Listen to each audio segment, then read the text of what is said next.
contraria, o sea, un descenso en el número de glóbulos rojos. Esto, ¿verdad? Este volumen como tal se puede medir de qué manera. El descenso del número de hematíes, hematocrito y la concentración de la hemoglobina. Entonces acá tenemos un esquema en donde vemos el valor normal del hematocrito en relación de 40 a 50, dependiendo si es mujer o varón, y vemos acá la diferencia de lo que pasa cuando está disminuido. Este hematocrito es una anemia y cuando está aumentado recibe el nombre de policitemia.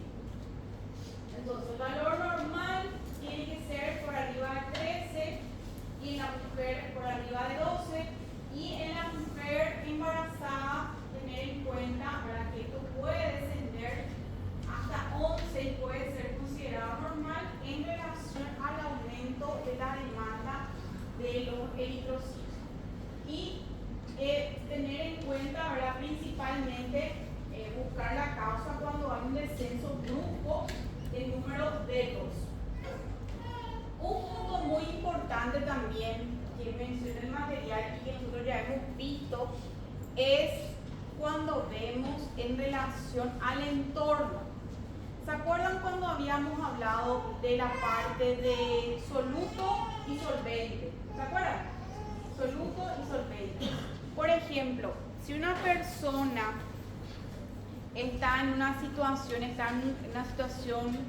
con abundante aumento de líquido, ¿verdad? Entonces va a tener mucho solvente. Entonces, por más, cuando hagamos un laboratorio en esta persona, probablemente salga con una anemia, pero esa anemia sea dilucional, o sea, es poca cantidad de soluto para todo el líquido que tenga. Entonces, probablemente ese paciente, cuando se le haga el balance negativo o cuando se le retire el exceso de líquido, va a tener una hemoglobina normal. Entonces, tener en cuenta, ¿verdad?, esa pseudoanemia dilucional.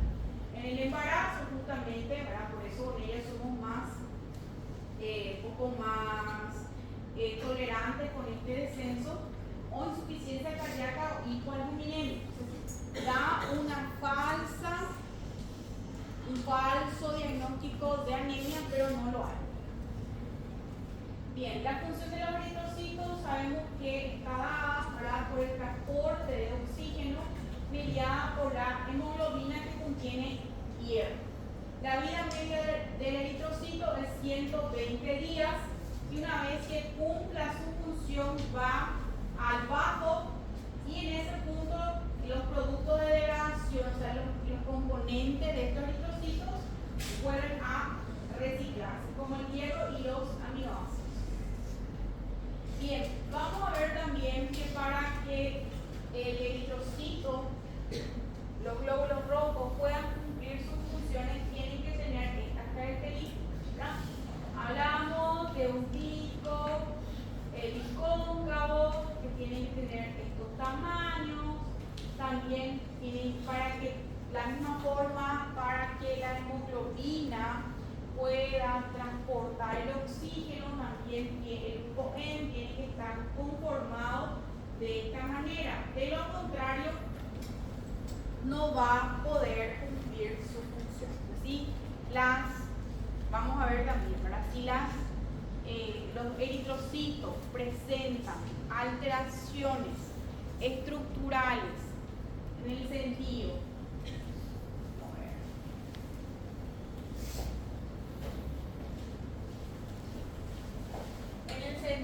de el citoesqueleto, ¿verdad? Si no tienen esta ultraestructura que está dado por el citoesqueleto y por las proteínas de las peptinas, ¿verdad?, específicamente la anquilina, entonces también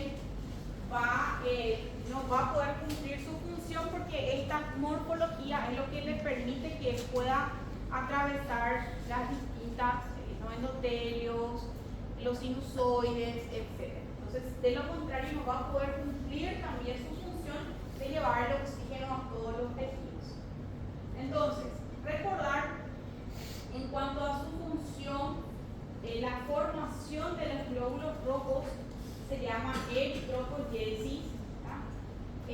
cuando hablamos después de los 20 años se producen en la médula ósea presente en los huesos membranosos, los huesos planos, de las vértebras, esternón, costillas y pelvis.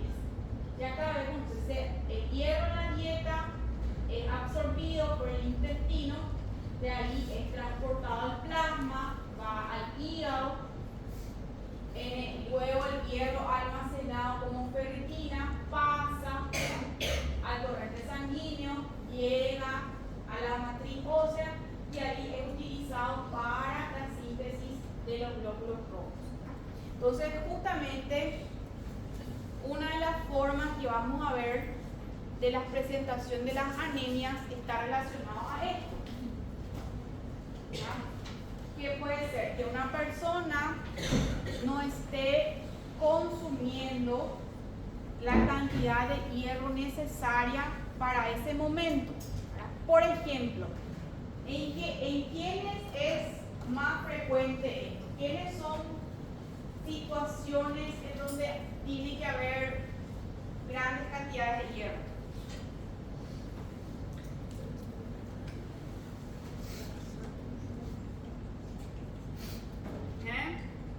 Cuando estamos en crecimiento, los niños, ¿verdad? Los niños entonces también tienen que tener un requerimiento importante de hierro, por eso es que varias veces tienen que estar siendo suplementados, ¿verdad? Pasa lo mismo también con las embarazadas. ¿Por qué? Porque hay un aumento del metabolismo, hay un aumento de los requerimientos, tienen otro organismo al cual tienen que estar brindándole nutrición, etcétera. Entonces eso también hace que aumenten los requerimientos de hierro. Entonces son las personas que tienen que estar siendo suplementadas, ¿sí?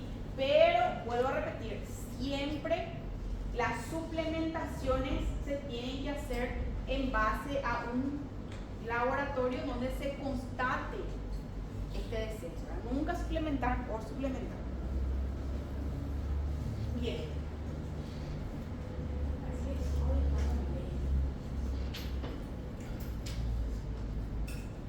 Bien, entonces acá vemos lo que vendría a ser la eritropoyesis. Entonces, tenemos acá que la eritropoyetina se produce en el riñón. Entonces, ya habíamos visto también esta parte. Las personas que tienen patologías renales, entonces van a tener anemia, ¿sí o no? Sí. ¿Por qué? Porque en el riñón se produce la eritropoyetina, que es el precursor para la eritropoyesis. Entonces, las personas, por ejemplo, que se realizan sesiones de hemodiálisis o que son enfermos renales crónicos suelen aplicarse eritropoyetina semanalmente. Entonces vemos acá, ¿verdad? La eritropoyetina favorece la eritropoyesis y luego se liberan ya los eritrocitos maduros al torrente sanguíneo. Entonces nuevamente, recordar también lo que había mencionado, ¿verdad? En relación a la reutilización de los productos ya que acompañan, ¿verdad?, a los glóbulos que ya cumplieron su ciclo. Entonces, en el vaso nuevamente se vuelve a dividir el grupo M en la globina, se reutiliza el grupo M, el hierro se guarda en el hueso y esto vuelve a ser conjugado o para ser almacenado en el hígado. Bien, entonces nuevamente la anemia, disminución de la concentración de la hemoglobina acompañado de hematocrito y glóbulos rojos. Según la OMS, menos de 13 en hombres, menos de 12 en mujeres embarazadas, menos de 11.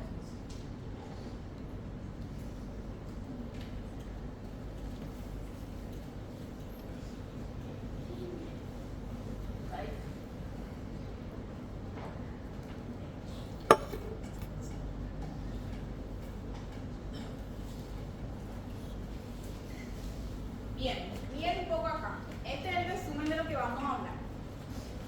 Tenemos entonces un paciente que tiene un conteo de hemoglobina por debajo de 11, tiene hemoglobina de 10. Entonces, hacemos el conteo siguiente paso es evaluar si es regenerativo o arregenerativo. ¿Qué tenemos que pedirle? Tenemos que pedir los reticulocitos, ¿sí? Entonces, si tienes un reticulocito normal por arriba de 90.000, entonces probablemente ese paciente lo que está teniendo, el problema no está en la formación de la sangre. La sangre se forma bien, lo que pasa es que ese probablemente esté perdiendo sangre. Entonces, si tenemos reticulocitos normales, probablemente el paciente tenga alguna hemorragia oculta. Entonces, el problema no está en la formación, el problema está que en algún lado del cuerpo está perdiendo sangre. ¿Cuáles son las causas más frecuentes de hemorragia oculta, por ejemplo? Úlceras, gastritis, patologías digestivas, que tengan algún pólipo, ¿sí? En personas mayores, por ejemplo, en algunos casos se les pide sus marcadores, inclusive ellas tienen que hacerse un control de una endoscopía, una colonoscopía, ¿sí? Y en mujeres, ginecológicos, patologías ginecológicas, o sea, endometriosis, para buscar las causas ginecológicas. Entonces, de ahí la importancia. Ustedes ven una hemoglobina baja, ¿qué tienen que pedirle? Reticulocitos. Si es normal, quiere decir que el paciente está perdiendo sangre o por alguna hemólisis. Sin embargo, si sus reticulocitos están bajos, quiere decir que el problema ¿dónde está? El problema está en la formación de ese glóbulo rojo, ¿sí? Entonces, si vemos, esto vamos a aprender recién, creo que ya vieron esto en bioquímica, ¿verdad? Si vemos que hay una hemoglobina baja, pero sus parámetros son, en cuanto a la morfología, es normal, o sea, es normocítica y normocrómica. O sea, tengo un dibujito.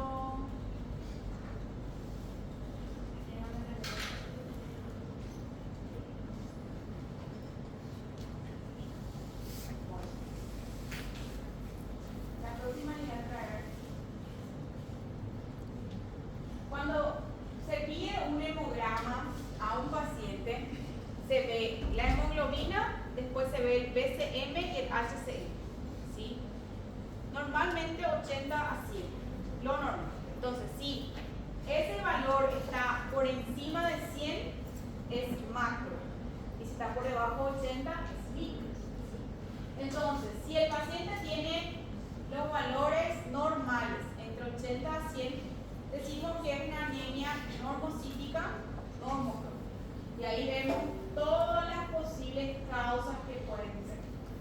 Si vemos que el paciente tiene una hemoglobina de 10 y su volumen corpuscular es mayor a 100, 130, 110, quiere decir que la hemoglobina está baja y las células son grandes. Entonces, probablemente buscar la causa. Si es macrocítica, puede ser por déficit de ácido fólico, vitamina B12 o relacionado a alguna alteración de algún tóxico. Pero si vemos que su volumen corpuscular es pequeñito, está asociado a déficit de hierro, talasemia o una anemia sideroblástica. Pero esto, chicos, a grandes rasgos lo que vamos a ver. Entonces, ¿de qué manera se puede manifestar? Entonces, la clínica puede ser, obviamente, si hablamos de un, ¿para qué sirven los eritrocitos? ¿Para qué sirven? Transporte de oxígeno. Si tiene poco eritrocito, entonces, ¿qué va a haber? Dispoxia, cianosis, la palidez marcada, extremidades frías, cefalea, mareo, todo eso. ¿Por qué? Por hipoxia, ¿sí? Entonces,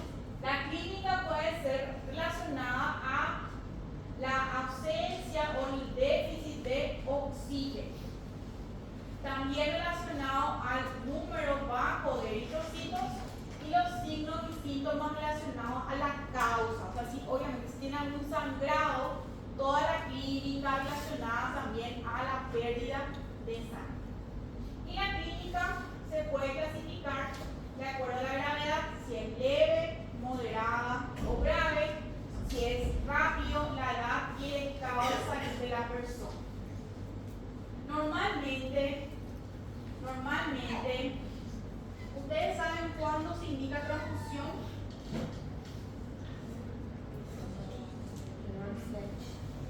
7, ¿verdad? Normalmente nosotros indicamos transfusiones cuando la hemoglobina está por debajo de 7. Pero también hay salvedades, o sea, justamente como menciona el material, va a depender del estado clínico de ese paciente. O sea, si es un paciente que viene con una anemia y se va a entrar a operar, obviamente tenemos que optimizar por lo menos a 10 para que entre a operarse. Ahora, si es un paciente crónico, entonces sí se hacen las correcciones pertinentes y para que pueda subir su hemoglobina. Bien, ¿cuáles son los mecanismos compensadores? Entonces, la mayor capacidad para ceder oxígeno a los tejidos, hay una redistribución del flujo sanguíneo, como mencioné, de tal manera para favorecer el flujo a los órganos nobles. Hay personas que tienen lo que es la palidez marcada de las manos, ¿verdad? O si no, también suelen tener acá las conjuntivas claras y disminución del flujo en órganos como la piel y también en algunos casos el riñón también puede verse afectado. Este me encanta. Otro mecanismo también suele ser el aumento del gasto cardíaco, ¿sí? Y el mecanismo más apropiado es el aumento de la producción de hematíes, pero es lento, ¿verdad? Esto se ve principalmente en el caso cuando el paciente tuvo una hemorragia, entonces ahí hay un aumento de la génesis, se ven retículos aumentados, pero es compensatorio. Y todo esto secundario a un aumento de la eritropoyetina. Bien, en relación a la parte cardíaca, entonces, ¿cómo va a estar la frecuencia cardíaca de este paciente? ¿Bajo o alto? Compensatorio. O sea, imagínense ustedes, ¿verdad? Está habiendo un déficit de oxígeno, ¿sí? ¿Por qué? Porque hay poco eritrocito. Entonces el corazón quiere compensar. Él no identifica dónde está el fallo. Él no identifica qué. Él solamente identifica que la sangre está faltando. Entonces, ¿qué él hace? Taquicardia. Aumenta la frecuencia. Entonces, estos pacientes también generalmente están taquicárdiacos, ¿sí? De ahí, nuevamente hago la premisa de que siempre que ustedes tengan una taquicardia, son taquicardias sinusales, tenemos que buscar la causa. Siempre es un mecanismo compensador a algo. El corazón solamente dice, yo estoy viendo que la sangre no está llegando donde tiene que llegar, voy a hacer más, bombea más, ¿sí? Entonces, imagínense ustedes si nosotros, ¿ustedes le dieron fármacos cardiológicos? Sí. ¿Qué le podrían dar? Pero si esta es sinusal, ¿qué le van a dar?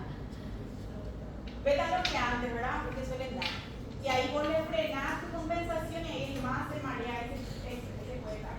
En fin. Como hablamos de eritropoyetina, se forma el 90% en los riñones. Se forma en el mío.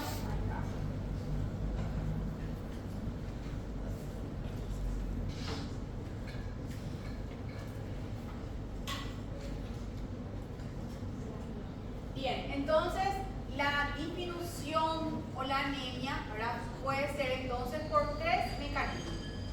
Cuando hay una pérdida excesiva, anemia por pérdida de sangre, cuando hay una destrucción de las hemoglobinas, ¿cuánto tiene que vivir normalmente un eritrocito? 120. Entonces, antes de los 120 días que se elimine, o cuando hay afectación en los productos necesarios para que se forme la hemoglobina. Entonces, por ejemplo, hay poco hierro, hay un déficit de B12, hay afectaciones del ADN, entonces ahí se forman también láminas. La clínica, como ustedes mismos mencionaron, está relacionado a la disminución de oxígeno, fatiga, debilidad, disnea, angina de pecho, afectación neurológica, también palidez, piel y mucosas, las conjuntivas van a estar claras, lecho ureal también va a verse afectado, y acá ya todos los mecanismos que se producen a modo de compensar: taquicardia, palpitaciones, soplo sistólico, ICC, ictericia si hay una anemia hemolítica y púrpura si es una anemia plástica. Acá ya vimos toda la clínica que se puede producir. Bien, entonces dependiendo de la cantidad de los reticulocitos pueden ser regenerativas o arregenerativas. Entonces, las regenerativas es cuando el problema, como mencioné, no está en la médula. El eritrocito se forma normalmente, pero hay una destrucción o pérdida en forma de hemorragia. Y las arregenerativas sí es cuando hay afectación de la médula ósea, es incapaz de mantener la producción, ya sea por defecto de la propia médula, por ejemplo una anemia plástica, ya que no se forma ningún tipo de derivado, o por falta de los sustratos. Voy a prender la luz que se llama ahorita. Eso era.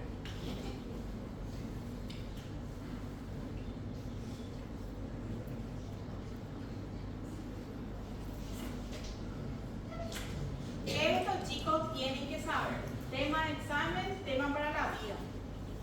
Porque vuelvo a repetir, anemia es un tema que independientemente de la especialidad que elijan, tienen que saber manejar. Entonces, saber cuáles son las anemias que son regenerativas. Entonces, hemólisis y por sangrado. ¿Y cuáles son las arregenerativas o hiporregenerativas? Aplasia medular, déficit de hierro, nada de déficit de fe, hierro. Y déficit de B12 o de ácido fólico. Exactamente, no. El tema controversial, Bueno, y acá vemos una pequeña lista chiquita de todo lo que son las anemias regenerativas. Todo lo que hace que sangre, pérdida, hemólisis, etc. Y las regenerativas, que son las centrales. Bien, como les había mencionado, teniendo en cuenta el valor del volumen corpuscular medio, puede ser chichicito, puede ser normal o puede ser grande, microcítica, macrocítica o normocítica.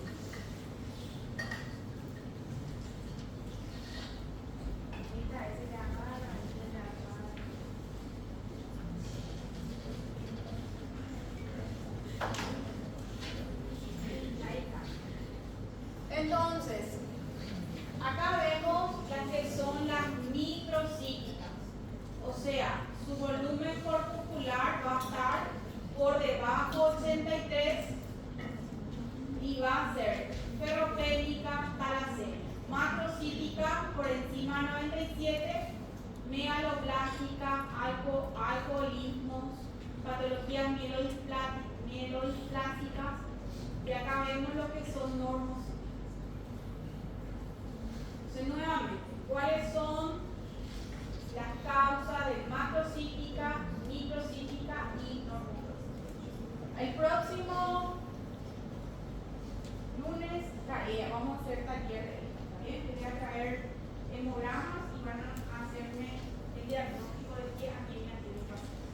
Así es que les digo esto para que lean, para que aprovechen. Bien, entonces acá vemos lo que sería el aspecto normal del glóbulo rojo. Entonces, cuando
7. Entonces acá nuevamente las causas. Nuevamente todas las causas que pueden producir macrocíticas, normocíticas y macro, micro y no. Bien. Primera causa de anemia bastante común es la anemia ferropénica. ¿Qué es la anemia ferropénica? Se produce por déficit, ya sea falta o disminución de hierro, ¿sí? Y esto puede variar, obviamente, si es leve, moderada o grave. Normalmente, para hacer el diagnóstico, tiene que haber microcitosis e hipocromia, o sea, su HCM y su BCM van a ser bajos. ¿Bien? Y también esto se va a ver en el frotis y en algunos casos, si por ejemplo es producido por una hemorragia aguda, también puede haber disminución del número de plaquetas. Sigue siendo una de las causas más frecuentes de la anemia y no todos los enfermos con ferropenia pueden producir anemia, ya que en este caso ahora se pueden presentar en mujeres y también en embarazadas que se pueden ir suplementando y corregir este déficit. Bien, entonces, ¿cuáles pueden ser las causas o de qué manera una persona puede tener una anemia ferropénica? Primeramente, si no consume las cantidades necesarias en la dieta. ¿Quiénes, por ejemplo, son candidatos a esto? ¿Dónde hay hierro? La carne, ¿verdad? Derivado de la carne. Entonces, las personas que son veganas, vegetarianas, entonces si no se hacen las suplementaciones pueden tener anemia. Si la persona tiene pérdida a través del sangrado, y ahí vemos los pacientes que tienen, por ejemplo, patologías digestivas, gastritis, úlceras o neoplasias, ¿verdad? Pólipos colónicos y patologías ginecológicas. Todo esto puede hacer que esté perdiendo hierro. Y aumento de las demandas de producción de los glóbulos rojos, que es lo que les había mencionado en el caso del niño en crecimiento. Niño, niña, obviamente, por favor. No digo que los niños usan más hierro que la niña. Niños en general. Y la mujer embarazada. Y la pérdida de sangre puede ser aguda crónica en relación al tiempo, y tener en cuenta que no es lo mismo, ¿verdad? Justamente como vimos en el caso de que cuando el eritrocito cumple su vida media, vimos que va al vaso y el grupo en su hierro él se vuelve a reutilizar. Entonces no se pierde. Sin embargo, si hay sangrado, una hemorragia sí se pierde, o sea, se pierde todo. Entonces por eso hay déficit de hierro. O sea, acá nuevamente, ¿verdad? Disminución del aporte de hierro por la dieta, que no se pueda absorber. Esto también es bastante común ahora en las personas que se hacen las cirugías gástricas, ¿verdad? En donde hay también afectación de anatomía, entonces justo en el sitio, el área que es el encargado de la absorción es eliminado, entonces también puede causar una gastrectomía bariátrica, enfermedad celíaca, otras enfermedades malabsortivas por pérdidas y aumento de la necesidad de embarazo y crecimiento. Bien, normalmente el equilibrio, o sea, para que pueda producirse normalmente los eritrocitos, tiene que haber un aporte diario de 1 a 2 miligramos y la dieta se obtiene de 20 miligramos normalmente, y como mencioné, deriva de la carne. paciente tenga una hemorragia rápida, pérdidas continuas, entonces ahí da lugar a una anemia hipocrómica microcítica. Bien, entonces,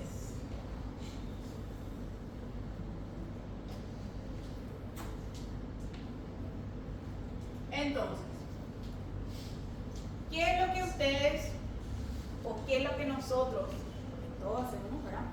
Cuando tenemos un paciente con anemia y sospechamos que es ferropénica, entonces, primeramente vemos que hay una anemia microcítica. Mencioné que la microcítica es más común que sea por déficit de hierro. Entonces, vemos la ferritina. Y si la ferritina está baja, es ferropénica. Entonces, hierro bajo, ferritina baja es ferropénica. Hasta ahí, después continuamos.